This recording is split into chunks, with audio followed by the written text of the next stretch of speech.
Boa tarde, queridos amigos e amigas, seguidores do meu canal.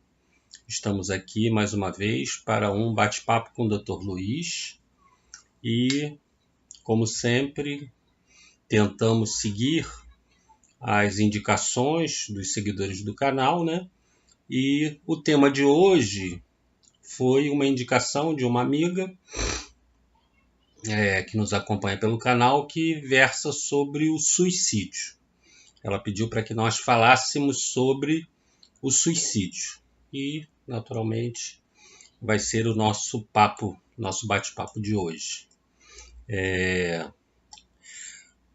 uma pandemia, o suicídio, que afeta o planeta inteiro nesse momento de transição. Estamos num momento de transição da prova e expiação para um mundo de regeneração.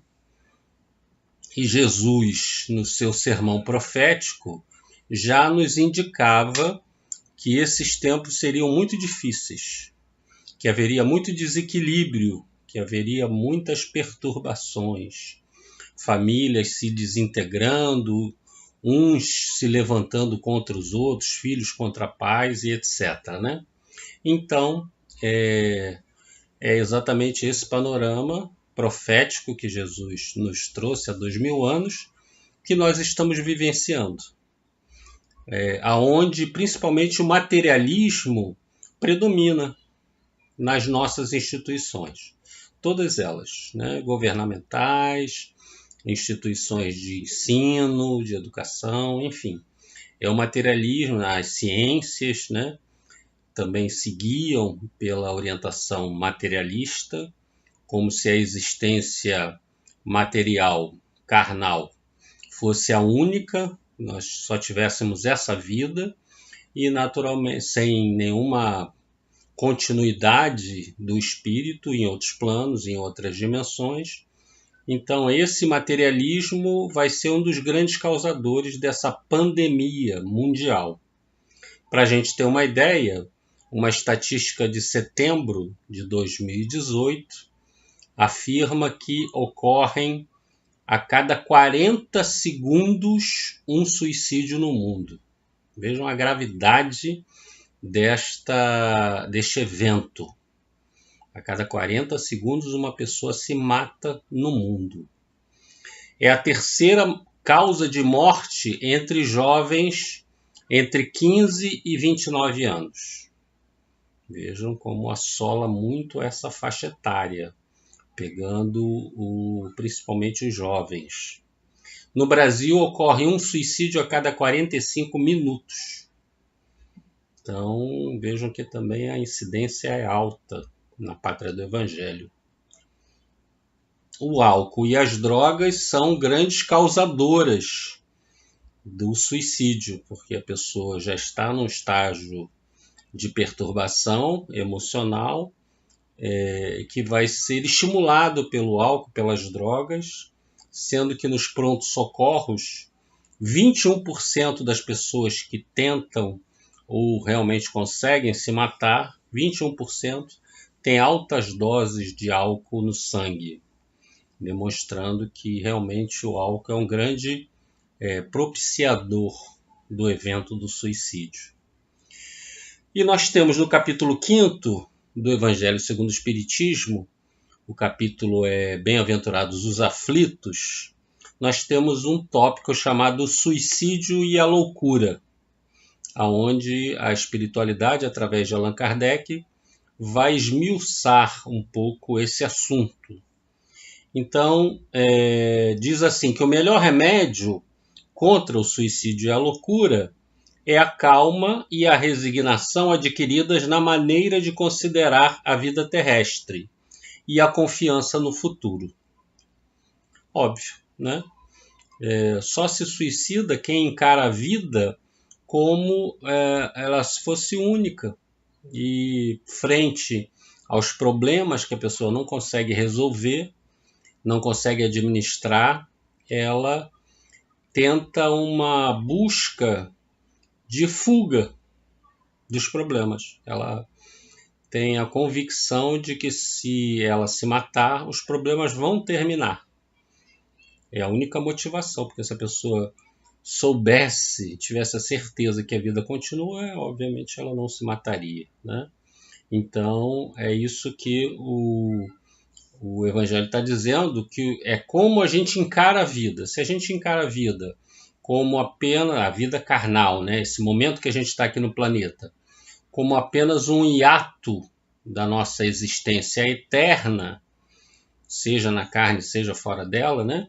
Então, se a gente encara dessa maneira, obviamente a ideia do suicídio não vai nos acometer, porque nós sabemos que vamos apenas nos precipitar para o plano espiritual e naturalmente colher frutos dolorosos dessa atitude, porque estamos acabando com a vida.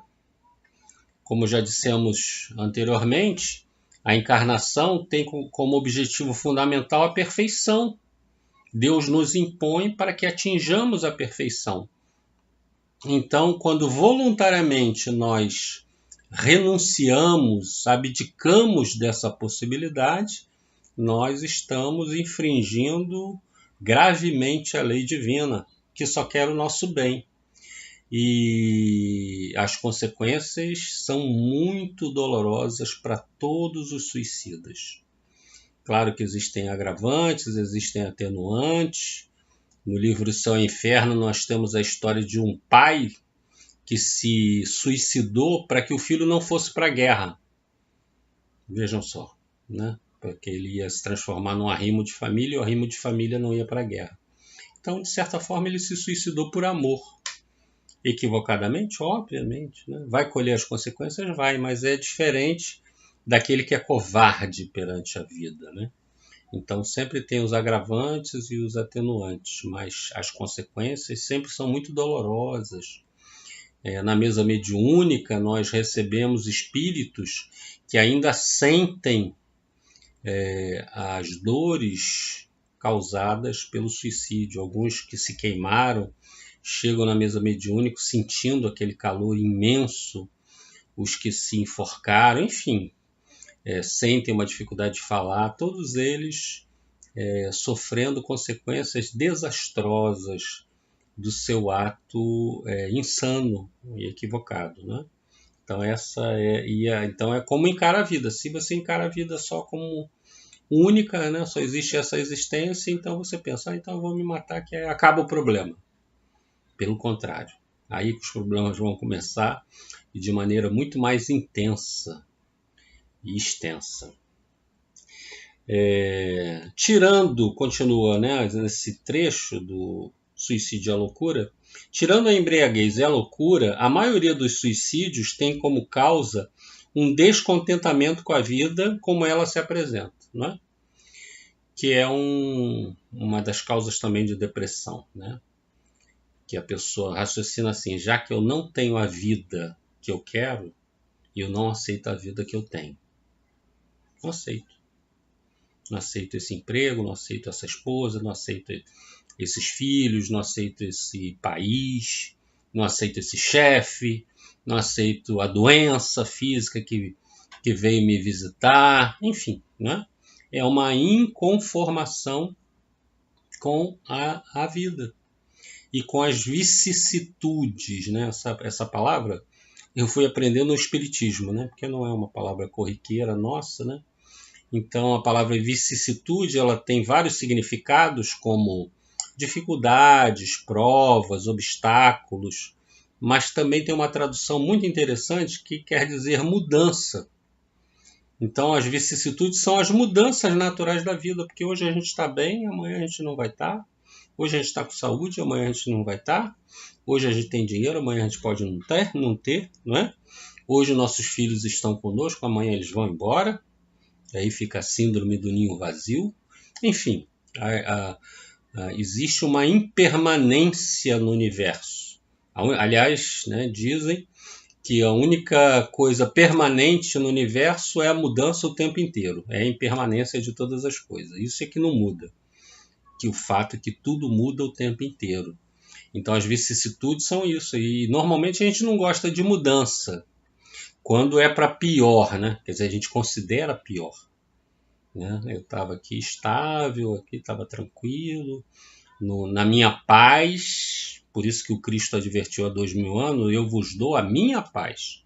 Não a paz do mundo. A paz do mundo é a inércia, é a ociosidade, é a preguiça, né? É a aposentadoria, enfim, é a inatividade. A paz do Cristo é diferente. Ele que trabalha, ele disse: o Pai trabalha e eu também trabalho incessantemente.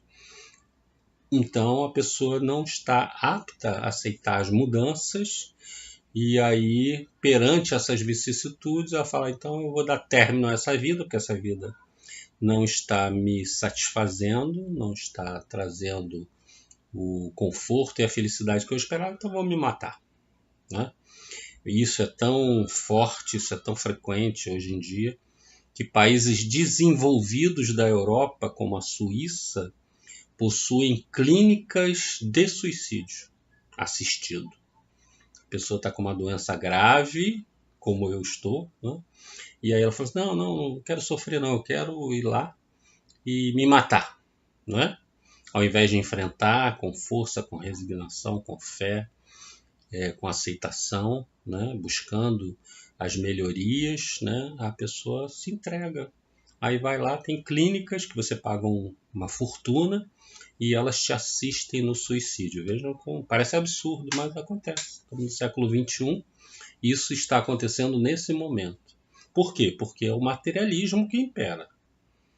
Né? O materialismo que nunca teve a sua comprovação científica, infelizmente, é quem prepondera.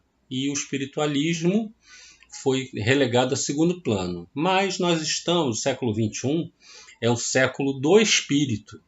Então fiquem tranquilos, porque nesse século nós teremos a comprovação da existência do espírito, da continuidade da vida. Claro que nós tivemos Jesus que veio comprovar isso através da sua ressurreição, através do fenômeno da transfiguração no Tabor, que ele também traz dois espíritos desencarnados que se materializam, Moisés e Elias, mas nós esquecemos disso, né? E demos vazão para que o materialismo dominasse todas as instituições. Mas está terminando, né? O materialismo, até porque o grande Einstein, com a sua grande fórmula da relatividade, demonstrou que a matéria é apenas energia condensada, né? Estão no mesmo lado da equação, matéria e energia são a mesma coisa. A teoria das supercordas, que é uma teoria da física, diz que nós temos no mínimo 11 dimensões no espaço, no mínimo 11 dimensões, enfim. Hoje em dia também tem a teoria da massa escura e da energia escura no universo, que compõe 96% de tudo que ocorre no universo, é composto dessa matéria escura e dessa energia escura, que nós não sabemos bem o que é, mas ela existe, e ela que mantém as constelações, né, as galáxias em harmonia. Então essa matéria escura e essa energia escura que a gente desconhece. Então, ser materialista hoje em dia está sendo bastante difícil, porque a cada dia a ciência comprova realmente de que a matéria e a energia são coisas absolutamente iguais, e que naturalmente o universo é composto muito mais dessa condição energética, né? Então, voltando aqui ao capítulo, só se desespera aquele que não consegue vislumbrar um término para os seus sofrimentos, né? Então tem a ver com aquela frase que a gente falou há pouco, de como a gente encara a vida. Quando a pessoa acredita que não vai ter fim o seu problema, né? E às vezes ela se suicida uma semana, um dia, uma hora antes do problema ser solucionado, né? Ela se precipita. Ela, por uma questão de impaciência, ela busca o suicídio como solução, quando na verdade a solução já estava às portas daquela pessoa. a incredulidade e o materialismo são os maiores incitadores do suicídio, pois produzem a covardia moral. Olha que frase forte, mas é verdade, né? Porque o materialismo, né, e também a incredulidade, você não acreditar nessa continuidade da vida após o túmulo, né? Não acreditar em nada, em espírito, em Deus, em Jesus, não acreditar em nada, te torna uma pessoa 100% vinculada apenas aos 5 sentidos materiais, né? Aprisionada aos 5 sentidos. Então, tudo aquilo que foge aos meus 5 sentidos não existe. Nem adianta a gente falar de matéria e energia escura, porque a pessoa não vai aceitar. Mesmo que seja uma teoria científica aceita, ela, não, eu não estou vendo uma energia escura, estou vendo matéria escura, então não existe. Tudo aquilo que eu não estou vendo não existe. Então, isso vai gerar uma covardia moral. Por quê? Perante uma prova, uma dificuldade, a primeira coisa, ela vai pensar em se matar, né? Já o conhecimento da vida espiritual provoca ao contrário, a coragem moral. Por quê? Porque vão gerar uma resignação e uma paciência perante as adversidades, não é? Quando eu tive o diagnóstico da minha enfermidade, do câncer, em 2012, né? Obviamente o impacto desse diagnóstico é muito grande, né? Mas quando você tem a calma, a resignação e a aceitação para buscar as soluções e ter paciência também. Uma das coisas que a espiritualidade mais assopra no meu ouvido é falar, paciência, Luiz. Você não ensina isso aí quando faz palestra? Então, tenha também paciência. Tua prova ela tem um término. Como tudo na existência tem início, meio e fim. Né? Só Deus é que não teve início. Na nossa existência, tudo tem um início, um meio e um fim. Então nós temos que ter paciência para aguardar o fim dessas provas, né? E queria falar também que existem, além desse suicídio direto, né, que a pessoa busca imediatamente, né, através de um ato translocado, se jogar de algum lugar ou ingerir veneno, seja lá qual for a forma como ela escolha, né, para se matar, existe o suicídio inconsciente ou indireto, que são através dos abusos que a gente faz na matéria, né, através dos vícios, através da ingestão de coisas tóxicas, através do excesso de alimentação, né, a ausência de exercício, tem uma série de a gente não cuidar do corpo, né? Se a gente não cuida desse, como dizia São Francisco de Assis, esse burrico que vai nos levar até o último dia da existência, se a gente não cuida dele, naturalmente ele pode terminar antes do que estava programado, que é o caso famoso do livro Nosso Lar, do médico André Luiz, não é? Ele retorna à pátria espiritual antes do programado, devido ao quê? Aos excessos que ele cometeu, que no livro estão lá relacionados, né? Que é o excesso de bebida, cigarro e sexo. O sexo acabou gerando uma doença sexualmente transmissível, que foi a sífilis, e essa sífilis se transformou num câncer, né? Então, e ele desencarna antes do tempo programado para a existência dele. Então vejam que realmente isso pode acontecer, o suicídio indireto. E ele chega lá e as vozes dizem, suicida, suicida. E ele fala, não, mas não sou suicida, eu não me matei. Quer dizer, inconsciente. Ele não sabia que os excessos, os abusos geraram desequilíbrios emocionais que naturalmente depois se transformaram em desequilíbrios físicos, doenças, e as doenças precipitaram a morte. Então, seremos responsabilizados pelo suicídio indireto? Claro. A gente vê, ele passou 8 anos no umbral, né, sofrendo as consequências dos seus desatinos. Então, como disse Jesus, centavo por centavo, a gente colhe exatamente aquilo que plantou. Por isso que devemos buscar sempre o quê? O equilíbrio, a calma, a paciência, a resignação e a fé. a questão 922 do Livro dos Espíritos, quando Kardec pede assim um conjunto de atitudes que a gente precisa ter para adquirir a felicidade, mesmo num planeta tão difícil, tão doloroso como o nosso, como a Terra. Então Kardec solicita, mas o que a gente tem que fazer minimamente, né, para conseguir essa felicidade possível, não a felicidade total, mas a felicidade possível num planeta como o nosso? E a resposta dos espíritos é: da parte material, a posse do necessário, buscarmos só o necessário, não ficarmos sofrendo pela ambição do supérfluo, que é o que a imensa maioria das pessoas, né, no planeta ainda tem, querem um supérfluo. Da parte material, a posse do necessário, e da parte moral, a consciência tranquila, a consciência de que estamos fazendo, que estamos dando o nosso melhor, né? E qual o nosso melhor? Amar a Deus e ao próximo como a nós mesmos. Se a gente se ama, a gente não vai se matar nunca, né? Não vai buscar essa solução fatídica do suicídio. E ainda na questão 922, a resposta à fé no futuro. Porque se nós acreditamos que realmente somos seres eternos e que temos um Pai amoroso, bondoso, que, como diz lá o Antigo Testamento, sonda a nossa existência, ele está o tempo inteiro sondando as nossas atitudes, inspirando-nos para que nós acertemos mais o passo do que erremos, né?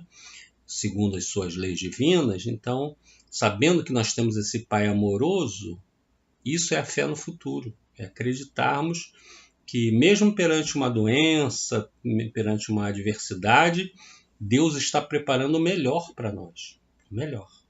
Desde a nossa criação, ele se preocupa com o melhor. Então era isso que eu queria falar com vocês com relação ao suicídio. Até me estendi um pouquinho, mas eu acho que o tema é espinhoso e muita gente, como a gente viu, está se suicidando. Então é um tema importante para ser divulgado e para ser conhecido. E vamos encerrar com o nosso querido Gonzaguinha, né? Que tem uma música que ele fala exatamente dessa condição que nós temos que ter de auto-amor, de autoestima. Nós, quando reencarnamos no planeta Terra, a gente traz uma sensação, um sentimento de indignidade. A gente não se acha digno de ser chamado filho de Deus. Por isso que Jesus, na parábola do filho pródigo, ele comenta sobre isso, né? Ele diz que o filho pródigo diz assim: não sou digno de ser chamado mais teu filho. Por causa dos nossos erros em outras encarnações, a gente baixou muito a nossa autoestima e a gente não consegue mais se enxergar como filhos de Deus, como cidadãos cósmicos destinados à felicidade futura. A gente não consegue se enxergar. E esse não se enxergar naturalmente gera um pessimismo, um materialismo, uma depressão, uma tristeza, né? Então a gente tem que resgatar isso através da alegria, da felicidade que o Gonzaguinha bota nessa música, né? Que é: eu apenas queria que você soubesse. Eu apenas queria que você soubesse que aquela alegria ainda está comigo e que a minha ternura não ficou na estrada, não ficou no tempo, presa na poeira. Eu apenas queria dizer a todo mundo que me gosta que hoje eu me gosto muito mais, porque me entendo muito mais também. E que a atitude de recomeçar é todo dia, toda hora, é se respeitar na sua força e na sua fé, é se olhar bem fundo até o dedão do pé. Lindo, né? Gonzaguinha realmente era um gênio das letras e da filosofia. Muito obrigado, então, à vossa atenção. Muito obrigado pelo seu carinho, pela sua participação no nosso canal e até a próxima. Muito obrigado. Namastê. Fiquem com Deus. Paz e bem. Graças a Deus.